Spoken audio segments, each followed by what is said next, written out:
Hi అండి, నమస్తే. నేను మీ Devi. Welcome back to AP Visakha Vantillu. ఈరోజు మన రెసిపీ కొబ్బరి అన్నం. నవరాత్రుల్లో అమ్మవారికి 3వ రోజు కొబ్బరి అన్నాన్ని నైవేద్యంగా నివేదిస్తారు.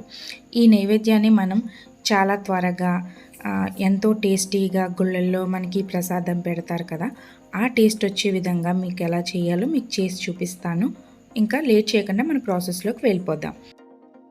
కొబ్బరికాయలోని సగం చెక్క తీసుకుని చిన్న చిన్న ముక్కలుగా కట్ చేసి కొంచెం వాటర్ వేసి మిక్సీలో రుబ్బుకోవాలి. ఇలా పేస్ట్లా రావాలన్నమాట. తర్వాత మనం ఒక జాలి తీసుకుని కిందన కొబ్బరి పాలులా వస్తాయి. ఇలా దీన్ని మళ్ళీ మిక్సీలో ఇంకొకసారి వేసి వాటర్ తోటి మనం వడకట్టుకుంటే ఇలా పాలు వస్తాయన్నమాట. ఈ పాలు మనం పక్కన పెట్టేసుకోవాలి. తర్వాత ఒక కప్పు రైస్ తీసుకొని ఇందులో వాటర్ వేసి 2-3 సార్లు శుభ్రంగా కడగాలి.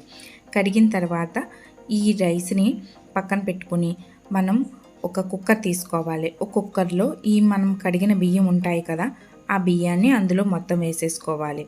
వేసిన తర్వాత ఇందులోకి ఇందాక మనం ప్రిపేర్ చేసిన కొబ్బరి పాలు ఉంటాయి కదా, అవి ఎన్ని అయ్యాయో కొలుచుకోవాలి. నాకు అరచెక్క కొబ్బరికాయ పడ్డదండి, కొబ్బరికాయలో సగం అన్నమాట. దాన్ని మొత్తం చేస్తే నాకు 2 కప్పుల పాలు వచ్చాయి.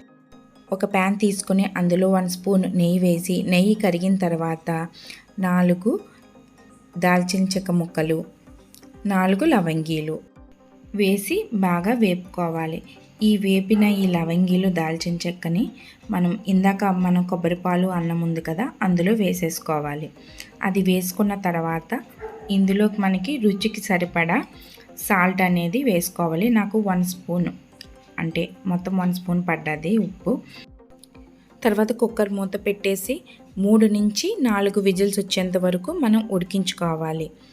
తర్వాత ఒక 5 మినిట్స్ పోయిన తర్వాత ఆవిరి మొత్తం పోతుంది కదా, అప్పుడు కుక్కర్ మూత తీసి చూద్దాం ఎలా ఉందో. అన్నం అనేది చాలా పొడిగా చాలా బాగా ఉడికిందండి. 3 నుంచి 4 విజిల్స్ అంటే కరెక్ట్గా సరిపోతుంది మనకి. ఇందాక మనం నెయ్యి వేసిన ప్యాన్లోనే 2 టేబుల్ స్పూన్ల నెయ్యి వేసుకోవాలి.